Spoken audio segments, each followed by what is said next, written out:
Selamat malam Kakak Dapin yang punya Kopi Story. Saya mau bertanya-tanya, saya mau sharing-sharing tentang awal mula ini Kopi Story tercipta di Kolaka, hadir di Kolaka. Ya, awalnya sih karena kita sering nongkrong di kafe ya, nongkrong di warung kopi, tapi ada keinginan untuk membuat satu tempat yang rindang, ada tempat kan cuaca kita di sini kan panas, cukup panas.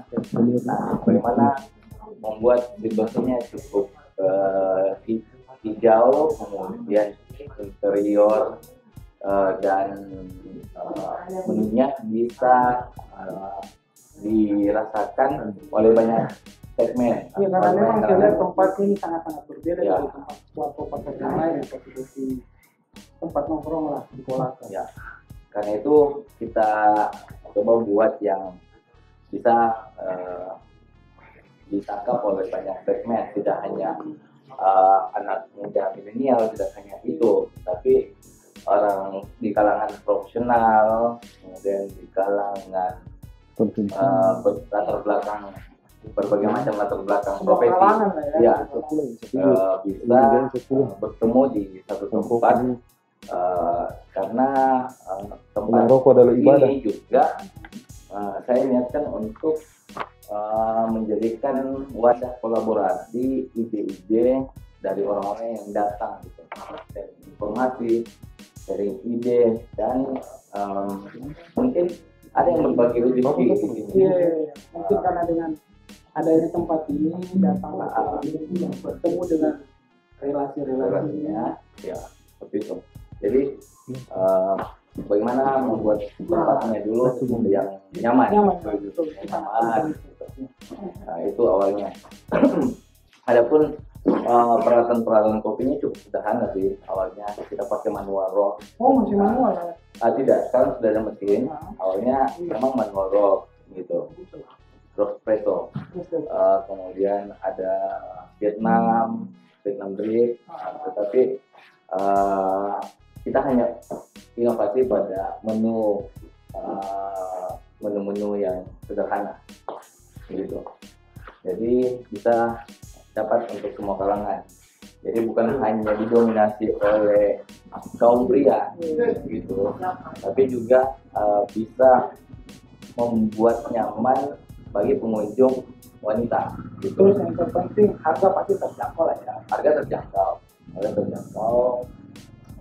Karena kami ingin konsumen itu datang secara berulang. Sudah berapa lama? Kita bukanya secara resmi di Januari 2020. Itu resminya di Januari 2020 kita buka. Kemudian berjalan sampai hari ini 3 bulan ke-4 ya, masuk bulan ke-5. Dan alhamdulillah antusiasnya para pengunjung juga cukup bagus, karena yang kami usahakan adalah bagaimana supaya yang berkunjung selalu merasa ada waktu yang konsisten untuk bisa datang gitu. Jadi itu sih yang menurut saya penting. Nah, terus kalau masalah dari nama tempat ini, Kopi Story, kenapa sampai dinamakan Kopi Story? Ya. Ini yang terpenting. Ya, awalnya sih mau ada dua kandidat nama waktu itu, mau buat apa ya? Yang kita mau ini mau kasih nama apa ini kafenya ya? Awalnya Kopi Teduh, karena Kopi Teduh karena awalnya karena tempat di sini ada pohon besar yang cukup rindang, sekalipun siang hari tetap suasananya adem. Jadi awalnya mau kasih nama Kopi Teduh, tapi pendekatannya mau buat yang lebih kekinian seperti apa, pakai apa ya. Oh ternyata kan ada fitur story di sosial media sekaligus menjadi fitur digital marketing karena hampir setiap pengguna Instagram atau pengguna WA itu kan selalu menggunakan story gitu. Jadi aktivitas pada saat orang nongkrong dan minum kopi itu kan ada momen-momen tertentu yang kemudian di sharing melalui story. Nah disitulah kami coba secara psikologis kami ikat di antara fitur yang ada di sosial media dan nama tempat mereka menyimpan kenangan itu. Ya biar bisa maksudnya juga ya biar orang datang sini memang ya bercerita. Ya, nah itu juga salah satu idenya awalnya sih sebenarnya bagaimana supaya orang datang tidak hanya sibuk dengan gadgetnya masing-masing, tidak sibuk dengan gawainya masing-masing, tapi bagaimana orang kemudian bisa saling bercengkrama, saling bertukar pikiran, saling mengenal satu sama lain. Ya, karena saya lihat sekarang kalau kita lagi kumpul-kumpul anak-anak muda itu ngobrol sudah jarang ya. Iya main handphone, main game. Ya. Jadi ya kita datang di tempat ngopi ya memang bukan buat cerita, buat ngopi, tapi buat santai, buat main game gitu. Ya. Jadi kadang kesannya kan semakin hari manusia semakin autis, semakin sibuk dengan dirinya sendiri.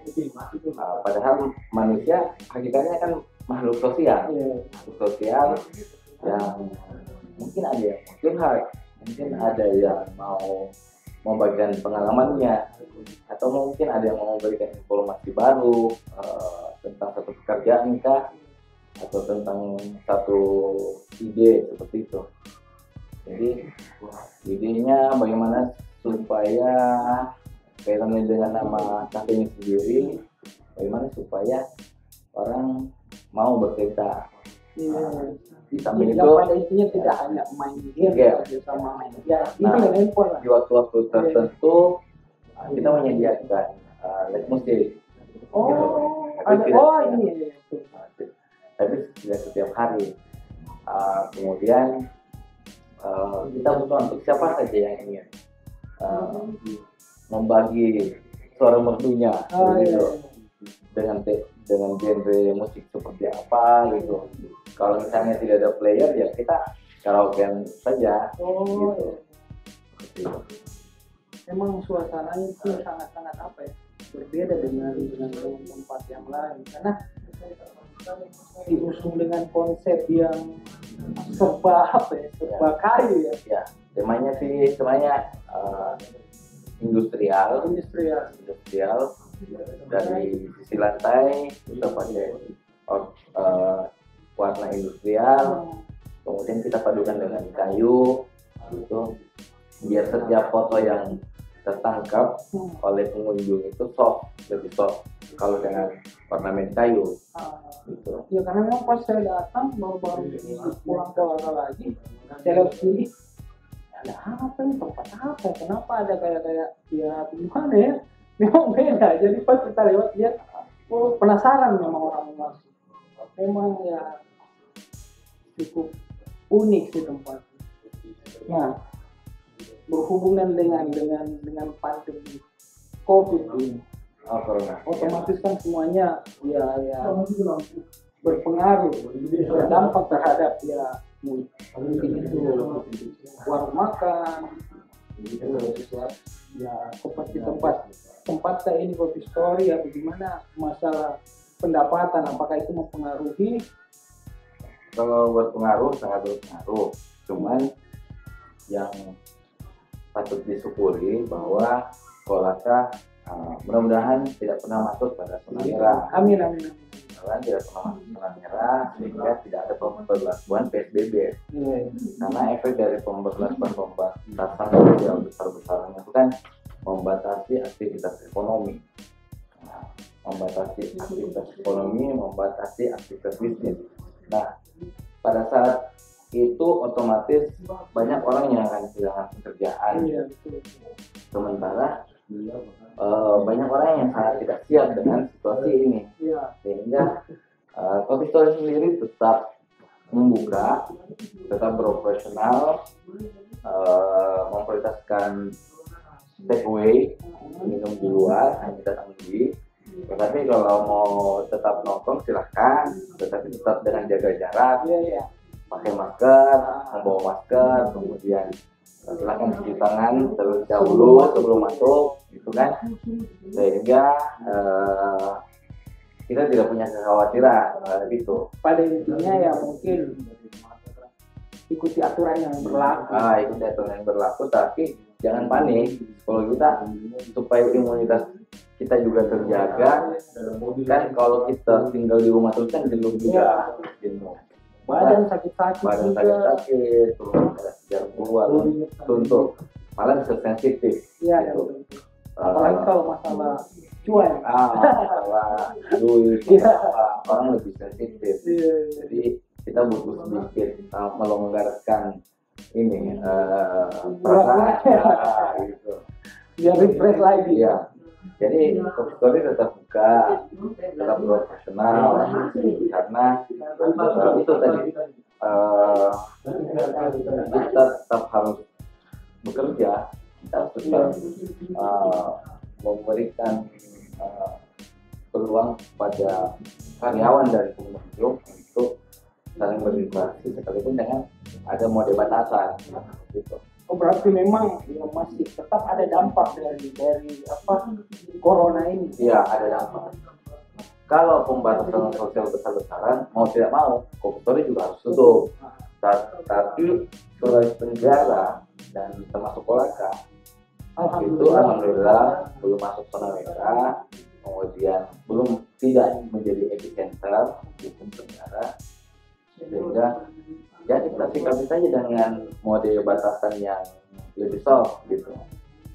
Kedepannya buat Coffee Story, kami sudah punya perencanaan. Dari awal kami sudah merancang, misalnya harus ada penyegaran di setiap sesi 6 bulan.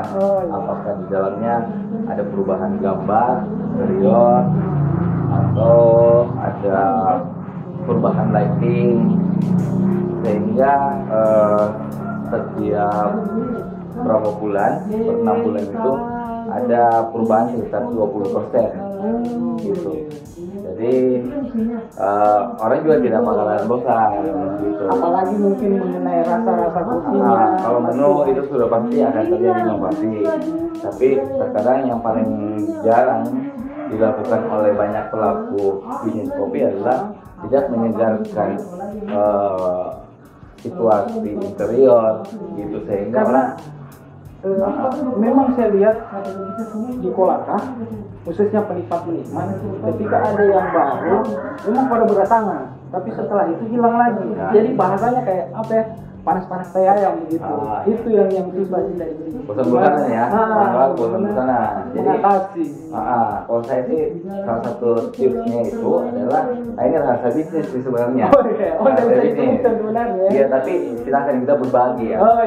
Berbagi tips. Jadi kita harus melakukan seperti itu, memberikan situasi yang baru, merubah suasananya sedikit, supaya ada hal-hal yang selalu baru membuat orang tertarik untuk datang. Apakah mungkin kedepannya ada baristawati misalnya, gitu, biar lebih perhatian ya, biar lebih interested lah, gitu. Kemudian mungkin juga dari sisi pengembangan musik di dalam Coffee Story mungkin ada warna-warna baru seperti itu. Jadi, tapi yang paling penting adalah bagaimana interior, bagaimana menu interior itu mengalami penyegaran setiap selambatnya 6 bulan. Gitu. Suasana. Ya, kita merekayasa itu. Tapi tidak dilupakan rasanya, rasa yang menu-menunya harus mungkin berinovasi lagi. Samping itu yang paling penting dari semua itu adalah digital marketing. Oh ya, promosi. Ya, promosi. Kita sering mengabarkan ke orang bahwa kan masih buka, kita masih konsisten buka, gitu. Akan datang. Gitu. Jadi kurang lebih seperti itu lah. Mudah-mudahan lah semuanya berjalan lancar sesuai dengan apa yang akan datang, dan semoga juga kita dengan adanya pandemi ini mungkin kita di Kolaka lebih khususnya mudah-mudahan jangan sampai lah masuk zona merah, sehingga kita masih bisa beraktivitas sekalipun dengan mode batasan tadi, jaga jarak, pakai masker, dan sering cuci tangan gitu. Terima kasih atas dukungan alamnya. Semoga lancar semuanya. Doa terbaik untuk kita. Amin. Waalaikumsalam warahmatullahi wabarakatuh.